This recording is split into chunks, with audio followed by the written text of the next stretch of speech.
They missed key evidence, contaminated the crime scene and may have mistaken a herbal remedy for steroids. The prosecution case against Oscar Pistorius seemed to begin to unravel today on the second day of his bail hearing. The Paralympic star denies murdering his girlfriend, claiming he thought he was shooting an intruder. But today, the detective in charge admitted a series of blunders in the investigation as he struggled to answer questions from the defence team. Our chief correspondent, Alex Thompson, has this report. After days of trial by media feeding frenzy, Oscar Pistorius arrived at court today to hear at last a series of uncontested facts laid before the court and thus before the world. Uncontested and deeply damaging to the prosecution case. Under questioning by defence lawyer Barry Rue, the police investigating officer Hilton Burta admitted that the police had missed a cartridge. It was later found in a lavatory basin.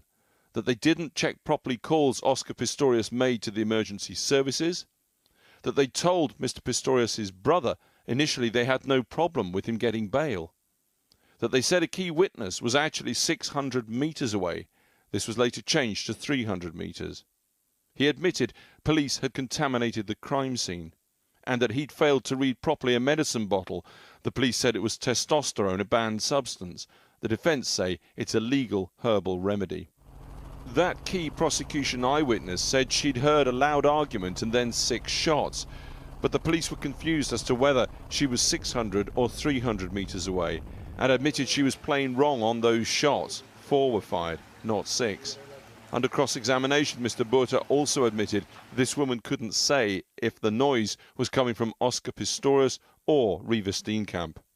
Under pressure, under cross-examination, for the first time relatives of Mr. Pistorius were smiling. It all built to one climactic exchange. Mr. Rue asked, "You couldn't find anything that was inconsistent with Oscar Pistorius' version?" Mr. Burta replied, "Yes, that's what I said." So the police cannot find anything to contest in Oscar Pistorius' written explanation that he got up from bed and shot what he believed to be an intruder, but was in fact his 29-year-old girlfriend, Reeva Steenkamp. But this is a bail hearing, not a trial. Forensic and other evidence is not yet fully established. Prosecution and defence cases limited. The determination here is whether or not Mr. Pistorius gets bail, and an exchange just before the adjournment threw some light, perhaps, on that. Magistrate Desmond Nair asked Mr. Burta, "Do you subjectively believe that he would take the opportunity, being who he is, using prosthetics to get around, to flee South Africa?" Mr. Burta answered, "Yes." At that point, court ushers had to silence laughter from the public gallery. For the first time, the court has been shown a plan of the house, and the prosecution case is premeditated murder, that Oscar Pistorius strapped on his legs, made his way from his bed and out. He entered the bathroom. Police say the trajectory of 4 bullets fired through the locked lavatory door was downwards, suggesting, they say, that he was upright and wearing his artificial legs. Mr. Pistorius denies this. It was a good day for the defence team, and the police were made to look at times shambolic. But it's simply a bail hearing, not a trial. Decision on bail expected either tomorrow or Friday. Alex Thompson reporting now. Joining us now from Johannesburg is South African journalist Deborah Patter, who was in court in Pretoria earlier. Deborah Patter, I mean, it seemed very much as if the police had a very bad day of it, but did it go all against them, or was Pistorius in a bit of trouble too? Well, let me put it like this, John. The day began as the prosecution led its case with Oscar Pistorius once again sobbing uncontrollably as they led their evidence. But by the end of the day, it was a very different Oscar Pistorius we saw. He was a lot more confident, looked a lot more relaxed. Certainly, his defense team won a significant victory today. When the prosecution began leading its evidence, it seemed very strong. They poked holes into Oscar Pistorius' affidavit that he had led yesterday, pointing out most significantly that it seemed that he had been wearing his artificial limbs, which would suggest premeditation. This is key to their argument.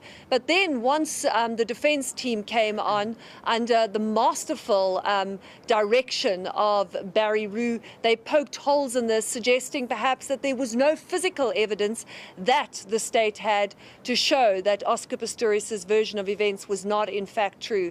So as one criminal lawyer commented to me, it doesn't matter how good the skills of the prosecution are, if the investigating officer caves in the stand, then it's bad news, and cave he did. Well, this guy, Barry Roux, who's leading the defence, I mean, presumably the team is the best that money can buy, because, of course, Pistorius got plenty of that. Well, he's got enough money to certainly ensure that the people that are directing his defence are the best. Barry Roux is an astute legal mind. He's been around for a long time in South Africa.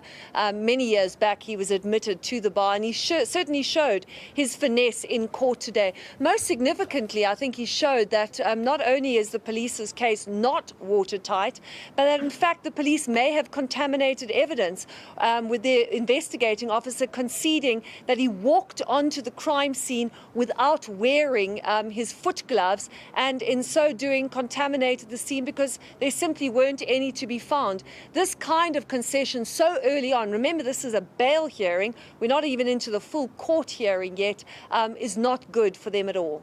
Deborah Patter, thank you very much indeed for talking with us. Matt.